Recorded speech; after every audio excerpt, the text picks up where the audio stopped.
Bom dia. Esta é a segunda parte da nossa conversa de hoje sobre o Ano Santo, o ano de 2021, um ano Jacobeu, um ano em que a Igreja Católica considera santo pelo fato de ocorrer no dia 25 de julho, a coincidência de ser um domingo. Sempre que isso ocorre, passa a ser um ano santo. A última vez que isso ocorreu foi em 2010. Essa frequência corresponde a 6, 5, 6 e 11 anos.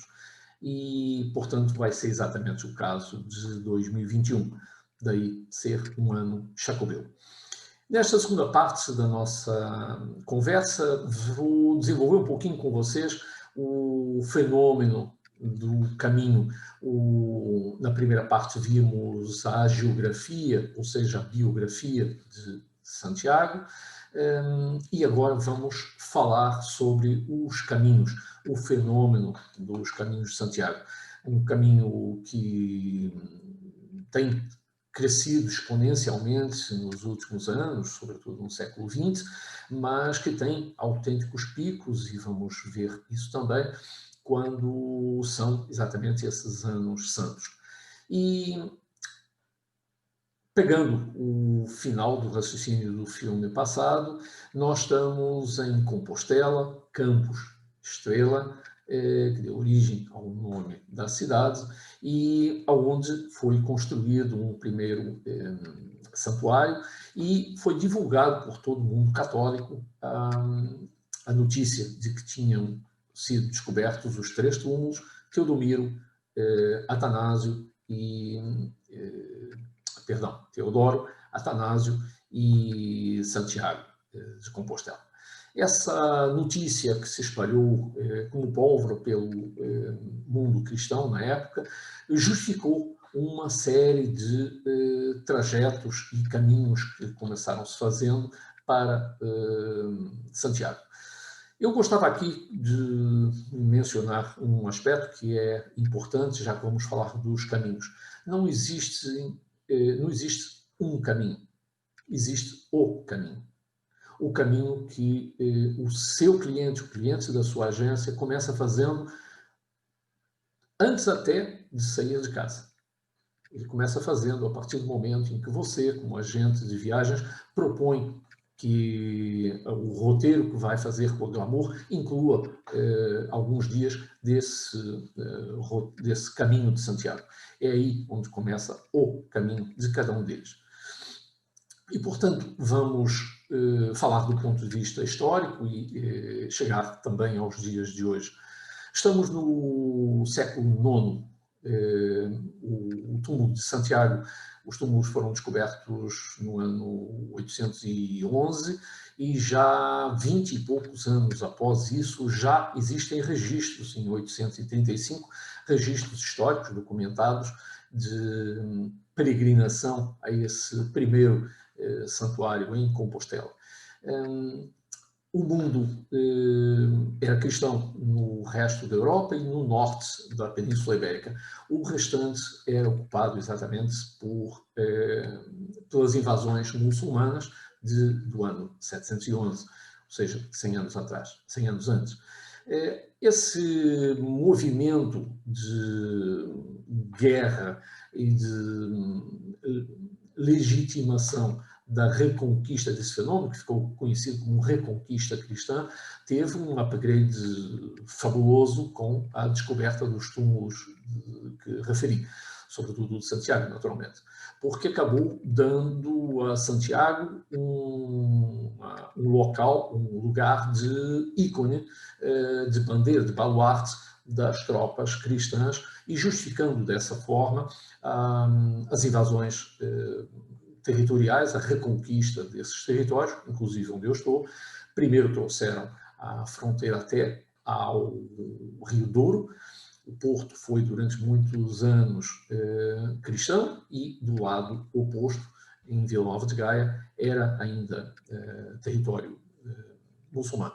E assim a reconquista se deu primeiro em Portugal até ao Algarve, e depois naquilo que é hoje Espanha até Granada, que acaba caindo, Granada e Sevilha acabam caindo em 1492, e, portanto, levou, é natural, muitos anos para que isso acontecesse. Mas recuando, então, os caminhos de Santiago começam no século IX, no ano 835, já há registros disso. E para aumentar esse fenômeno, a Santa Sé, tal como acontecia com a fé islâmica, como vocês sabem, todo muçulmano deve ir uma vez na vida a Meca, a Santa Sé determinou que todo cristão deveria escolher um dos 3 destinos para, uma vez na vida, fazer uma peregrinação. O primeiro, Jerusalém, o segundo, Roma, e o terceiro passou a ser Compostela. E os caminhantes, os peregrinos, aliás, peregrinos eram apenas os que se dirigiam a Compostela. Existe até existiu um poeta famoso italiano chamado Dante, que acabou dando até um nome diferente para cada um desses peregrinos. Os da Santa Sé, os que se dirigiam à Santa Sé, passaram a se chamar os palmeiros, porque eles vinham com um comprovativo que era uma palma, típica de Jerusalém. Os romeiros, que passaram a se chamar romeiros por caminharem em direção a Roma, e os peregrinos ou caminhantes que se dirigiam, então, a Compostela. Esses peregrinos, falando agora de Compostela, precisavam receber uma recompensa. E eles recebiam 3 recompensas. A primeira era ter a oportunidade única de visitar o sepulcro de uma das 2 pessoas. Só existem 2 discípulos de Cristo oficialmente sepultados na Europa, Pedro em Roma e Tiago aqui em Compostela. E, portanto, abeirar-se e rezar, ajoelhar junto dos restos mortais de alguém que tinha convivido com Cristo e sido um dos seus prediletos discípulos, era alguma coisa extraordinária. Né? Então, essa era a primeira recompensa. Não era uma peregrinação apenas religiosa, era sentimental, porque abeiravam-se dos restos mortais de alguém que tinha convivido com Jesus Cristo. Essa recompensa era aumentada pela visita à catedral. Eu queria, neste ponto, que vocês fizessem um exercício mental comigo e recuássemos ao tempo em que não havia, como há hoje, memórias fotográficas daquilo que você vai ver, que você vai visitar. Nós todos, mesmo antes de chegarmos a Paris a primeira vez, todo mundo já ouviu falar e viu, sabe qual é o formato da Torre Eiffel. Antes de entrarmos no Louvre, antes de entrarmos, enfim, de chegarmos ao Corcovado ou ao Rio de Janeiro, todo mundo já conhece o aspecto daquilo que vamos visitar. Na época, não. Não havia forma nenhuma, tirando alguns desenhos, e a maior parte das pessoas era iletrada, isso estava reservado apenas a alguns, mas não havia forma da pessoa antever aquilo que o esperava. Então, tentem imaginar alguém que veio do centro da Europa, fez centenas ou milhares de quilómetros, atravessou caminhos que não se comparam hoje em dia com as estradas e com o conforto que nós temos. Depois de muita atribulação, ele depara-se com uma catedral fabulosa. Vocês mesmos que viram conosco vão sentir isso, num aspecto obviamente um pouco menor, pelos meios informáticos que nós temos à nossa disposição hoje em dia, mas não vão deixar de abrir a boca e ficar admiradíssimos com aquilo que nós vamos mostrar a vocês na Catedral de Santiago e que recebeu agora essa bênção de ter sido totalmente recuperada a sua policromia, tudo o que na época os caminhantes viam, né? E, portanto, tudo era grande. Aliás, na Catedral de Compostela, tudo é grande. Desde o Botafumeiro, que é aquele incensário, o maior do mundo, o espetáculo, a mise-en-scène, que é feita na Missa do Peregrino para incensar, para espalhar os odores do incenso, até a policromia da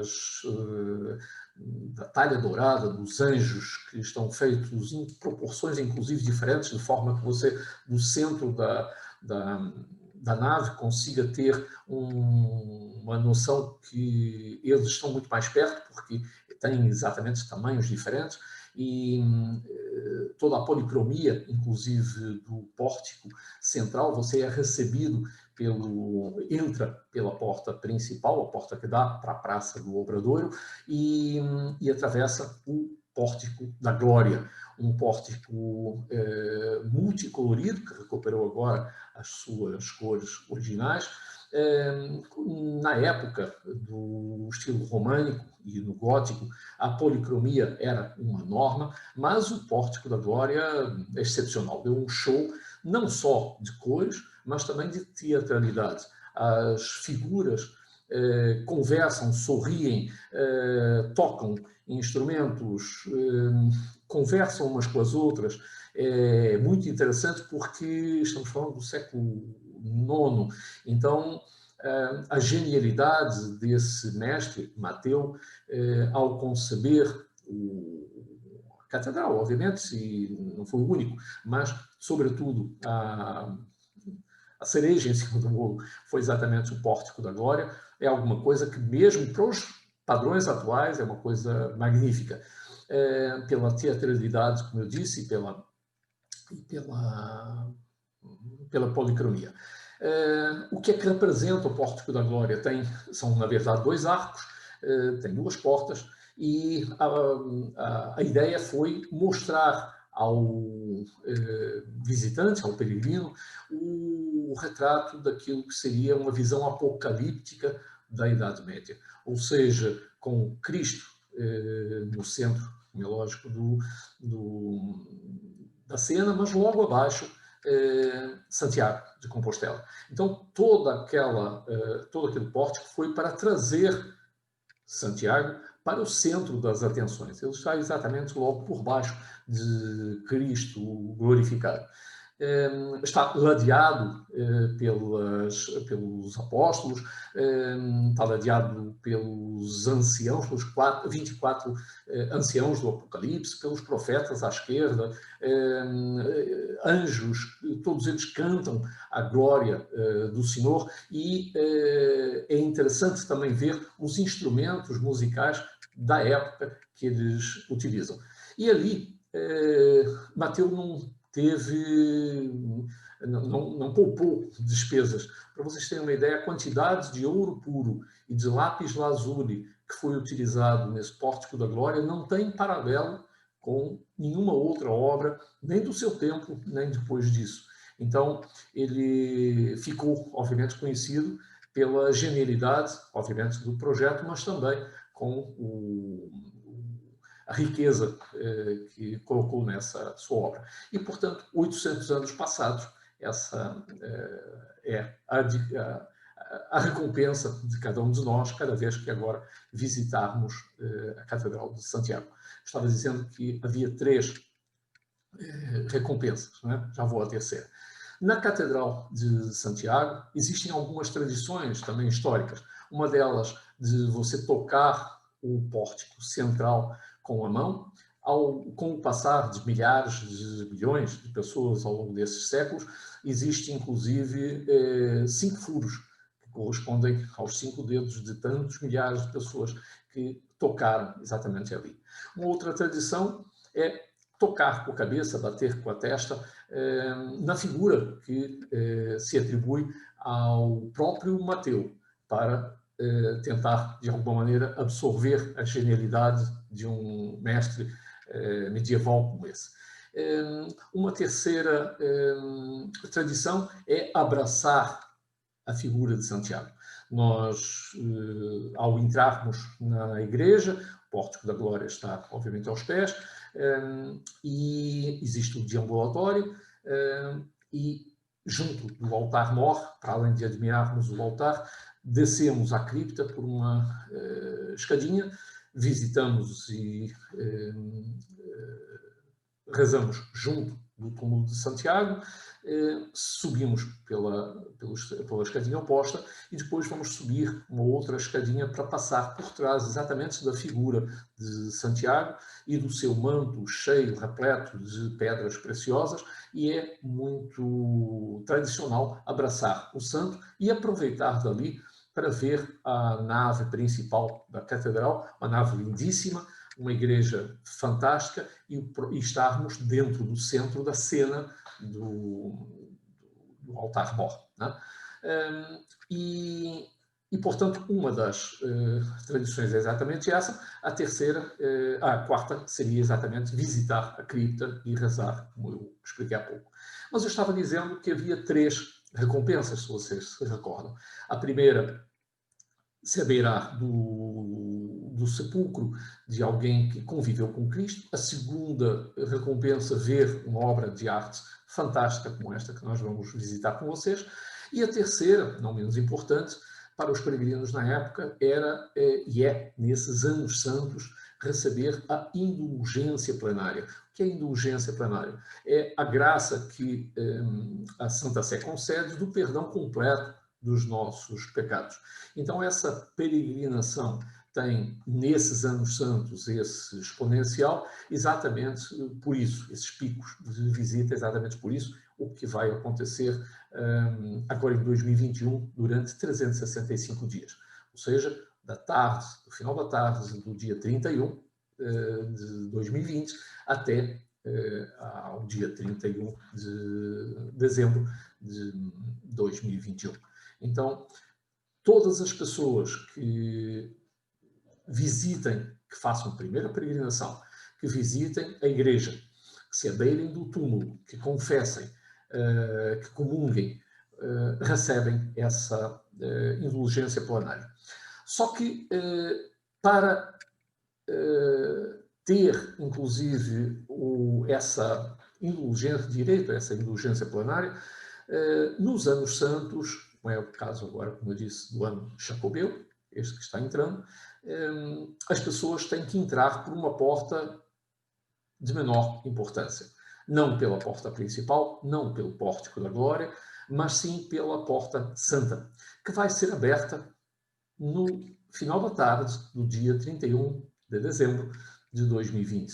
Esta porta dá para a Praça da Quintana, uma praça onde, inclusive, além do portão em ferro, existe a tradição, todas as noites, de aparecer o fantasma do peregrino, a sombra do fantasma do peregrino, é um fenómeno muito conhecido também. E o que é que vai acontecer nesse dia 31?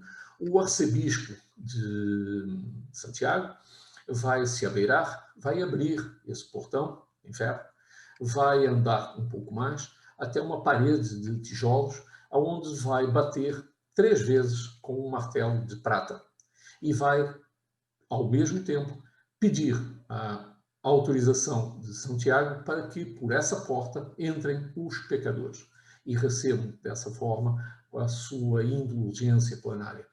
Essa parede de tijolos vai se desmoronar na frente do arcebispo, por causa exatamente dessas pancadas, e ele vai entrar, é o primeiro, e atrás dele entram ao longo do ano todo todas estas milhares ou milhões de pessoas que vão visitar conosco a Catedral de Santiago de Compostela. Aqui 2 curiosidades para aqueles que gostam desses detalhes.